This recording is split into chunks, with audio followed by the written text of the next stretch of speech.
வணக்கம்.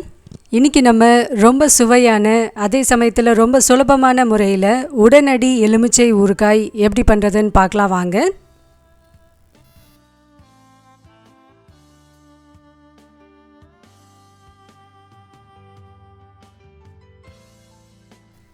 இதுக்கு நான் ஒரு மீடியம் சைஸில் நல்லா பழுத்த 11 எலுமிச்சை பழங்களை எடுத்திருக்கேன்.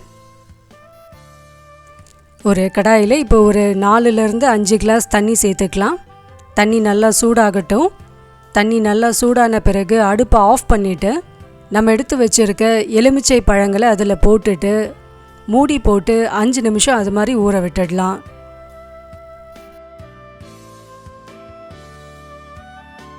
எலுமிச்சை பழங்கள் நல்லா ஊறட்டும். அதுக்குள்ளே நம்ம தேவையான மிளகாய் தூள் அரைச்சி எடுத்துக்கலாம். 50 கிராம் அளவுக்கான குண்டு மிளகாய் எடுத்திருக்கேன். இப்போ இதை மிக்சியில் போட்டு நல்ல ஒரு ஸ்மூத்தான மிளகாய் தூளை அரைச்சி எடுத்துக்கலாம்.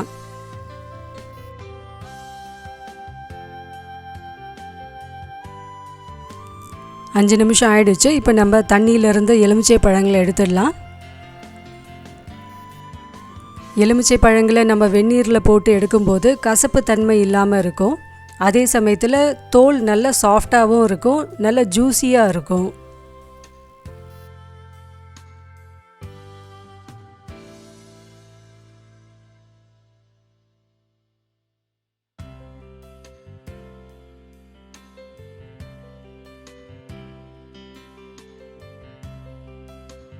ஊறுகாய் போடும்போது எந்த பொருள்லையும் ஈரம் இருக்கக்கூடாது.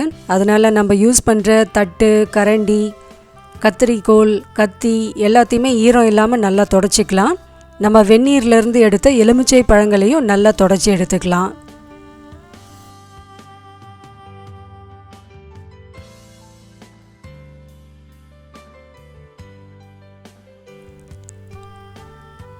இப்போ இந்த எலுமிச்சை பழங்களை சின்ன சின்ன துண்டுகளாக கட் பண்ணி எடுத்துக்கலாம்.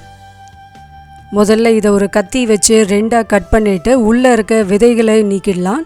விதையோடு போட்டோன்னா கசப்பாக இருக்கும். அதனால் விதைகள் எல்லாத்தையுமே எடுத்துடணும்.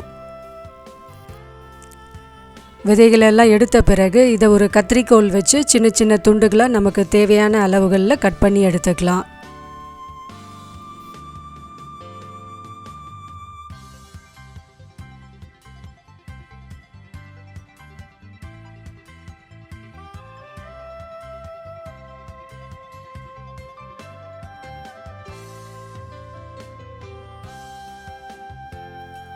எல்லா லெமனையும் இது மாதிரி கட் பண்ணியாச்சு.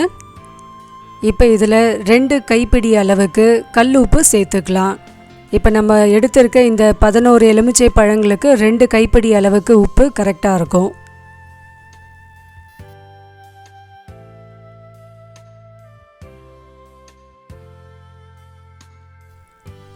உப்பு சேர்த்த பிறகு நல்லா கலந்து விட்டுட்டு இதை நம்ம உடனே இப்போ தாளிச்சிடலாம்.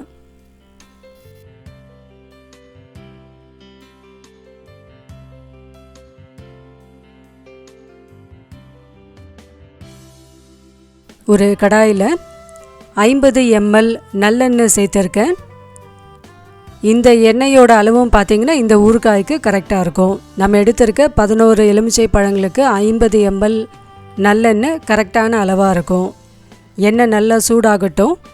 இதில் 2 ஸ்பூன் அளவுக்கு கடுகு போட்டு நல்லா பொரிய விட்டுடலாம்.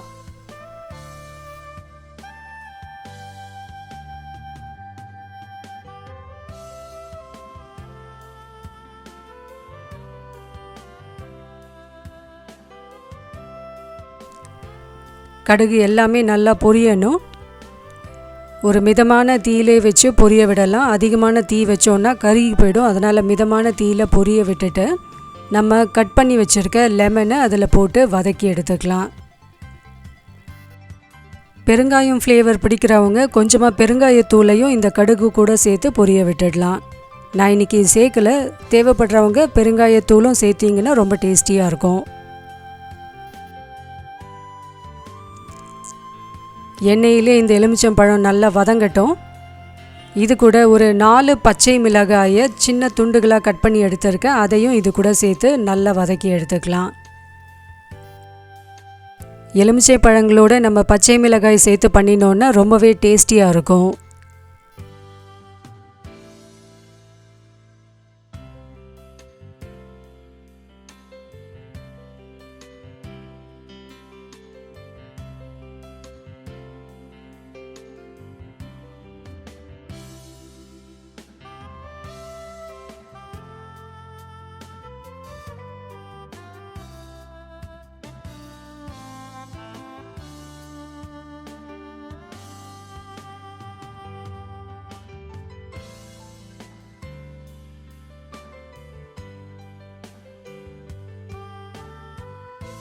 ஒரு 5 நிமிஷத்தில் எலுமிச்சை பழமும் பச்சை மிளகாயும் நல்லா வதங்கிடுச்சு. இது கூட நம்ம அரைச்சி வச்சுருக்க மிளகாய் தூளையும் சேர்த்து வதக்கி எடுத்துக்கலாம்.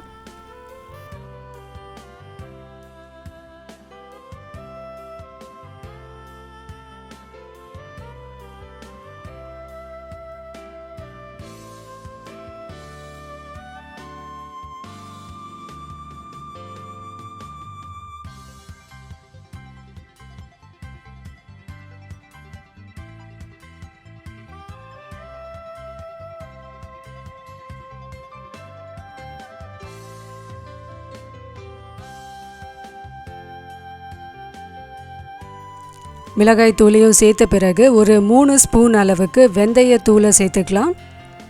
வெந்தயத்தை நான் வெறும் வாணலியில் நல்லா பொன்னிறமாக வறுத்துட்டு மிக்சியில் போட்டு பொடி பண்ணி எடுத்திருக்கேன். அந்த தூளை ஒரு 3 ஸ்பூன் சேர்த்துக்கலாம். வெந்தயத்தூளையும் சேர்த்த பிறகு நல்லா கலந்து விட்டுட்டு அடுப்பை ஆஃப் பண்ணிவிட்டு மூடி போட்டு ஒரு 5 நிமிஷம் விட்டுடலாம். ஏன்னா எலுமிச்சை பழங்களை நம்ம ரொம்ப நேரம் அடுப்பில் வச்சு கொதிக்க விடக்கூடாது, அதுக்கப்புறம் கசக்க ஆரம்பிச்சிடும். இப்போ இதை மூடி போட்டு ஒரு 10 நிமிஷம் அந்த சூட்டிலே விட்டுடலாம்.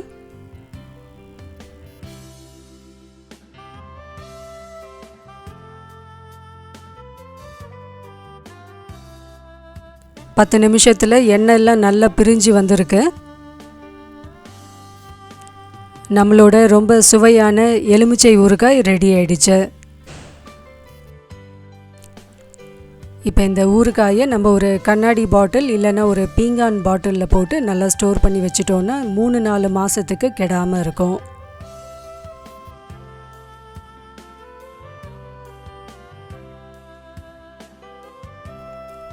இந்த வீடியோ கண்டிப்பாக உங்கள் எல்லாருக்குமே பிடிச்சிருக்கோன்னு நினைக்கிறேன். பிடிச்சிருந்தால் லைக் பண்ணுங்கள், கமெண்ட் பண்ணுங்கள். நம்ம சேனலை இன்னும் நீங்கள் சப்ஸ்கிரைப் பண்ணாமல் இருந்தால் மறக்காமல் சப்ஸ்கிரைப் பண்ணிவிடுங்க. தேங்க்யூ.